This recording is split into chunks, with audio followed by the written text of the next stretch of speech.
Ce message vous est présenté par l'Assemblée chrétienne Le Tabernacle. www.letabernacle.net. Frères et sœurs, moi je ne commence pas mon message, mais je vais vous dire quelque chose. Il faut que je vous parle. Voilà, je vous parle, on est en famille. Est-ce que l'Église est une famille? Ben, on est en famille ce matin. Je ne connais qu'un chemin. C'est le chemin de la sainteté. Il n'y en a pas d'autre.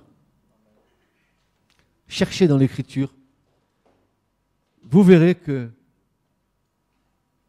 tout ce que le Christ nous a dit, pas seulement le Christ, quand il est venu, mais l'Ancien Testament aussi nous dit, soyez saints comme mon Père est saint, soyez parfaits comme mon Père céleste est parfait. Quand Jésus nous apprend à prier, parce que nous ne savons pas prier, bien sûr, n'est-ce pas? On ne sait pas trop prier, mais il nous a laissé une prière. Cette prière, elle commence. Notre Père qui est dans les cieux. Bon, allez, on sait qu'il est dans les cieux, on a fixé son origine. Mais il va dire la seconde chose, quoi? Qu'est-ce qu'il va dire? Que ton nom soit sans quoi? Ton nom soit quoi? Vous ne connaissez pas le Notre Père? Que ton nom soit sanctifié. Il nous donne le chemin. Sanctifier le nom du Seigneur dans nos vies, dans nos cœurs. Sanctifier le nom du Seigneur dans l'Église. Et Paul de dire dans l'Épître aux Hébreux, il va nous dire ceci, recherchez la paix avec tous et la sanctification sans laquelle. Donc, je crois que le seul chemin de l'Église, c'est le chemin de la sainteté, le chemin de la sanctification. Tout autre chemin, c'est un chemin que les hommes adaptent à leur doctrine, mais qui n'est pas le vrai chemin. Les vrais enfants de Dieu, c'est ceux qui ont saisi ce que Dieu nous demande, c'est-à-dire de marcher dans une voie, d'ailleurs c'est la seule voie qui nous mènera vers le Christ, où il est dit que les rachetés de l'Éternel viendront avec des chants d'allégresse, ça c'est Isaïe, le prophète qui le dit, ils passeront par la voie sainte. La voie sainte. Et ce matin, je voudrais vous dire qu'il n'y a pas d'autre voie que celle-là. Ne cherchez pas. Et ne cherchez pas des tas de doctrines. Il n'y a qu'une seule voie. Et Jésus nous a montré le chemin. Il nous a montré la voie. Je suis le chemin, la vérité et la vie. Je suis la voie, la vérité et la vie. D'ailleurs, les démons ne s'y trompaient pas. Ils savaient très bien qui était le Christ. Ils savaient très bien pourquoi il était venu. Certains lui disaient, mais tu viens nous tourmenter avant le temps. Ils savaient très bien quel était ce temps-là. Ils savaient très bien que le Christ ne pouvait pas encore agir, parce que le temps n'était pas encore arrivé pour eux. Il y a une voie, frères et sœurs, et une seule voie. Une voie de sainteté qui nous amène à Christ. Et la porte par laquelle nous devons passer, la porte étroite, c'est passer par Christ. Je suis la porte, dit le Seigneur, la porte des brebis. Nous devons passer par lui. Celui qui ne se trouvera pas avec ce sceau de sainteté pour entrer dans le royaume ne passera pas la porte. Impossible.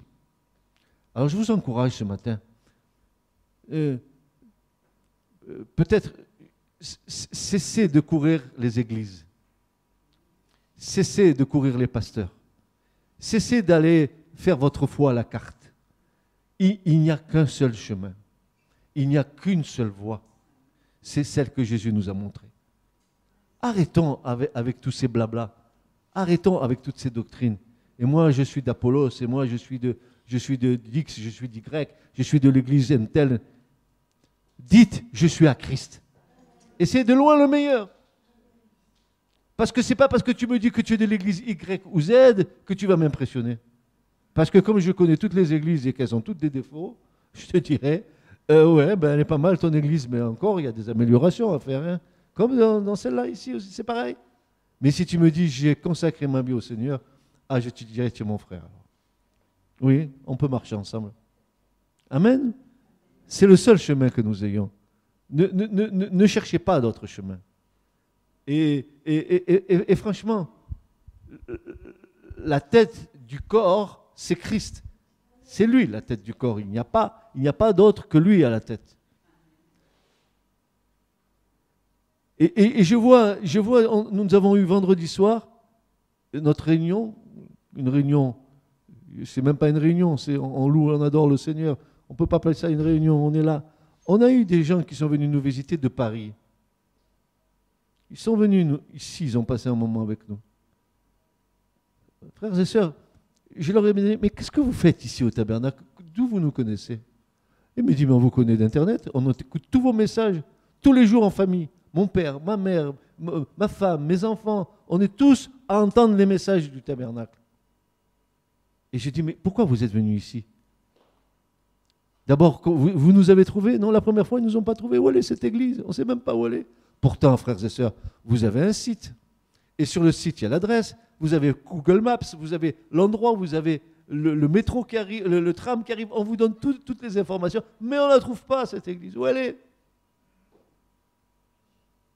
Eh bien, elle est là. C'est nous. C'est vous. Le tabernacle, c'est vous.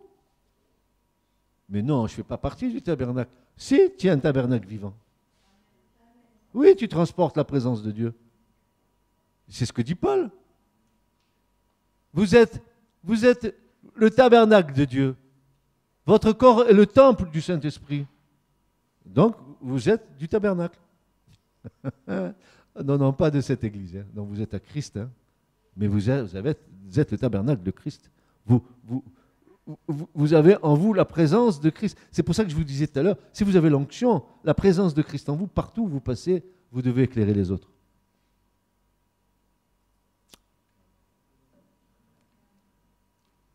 J'espère que votre lumière est lumière et que vous éclairez ceux qui vous entourent. Ce message vous a été présenté par l'Assemblée chrétienne Le Tabernacle. www.letabernacle.net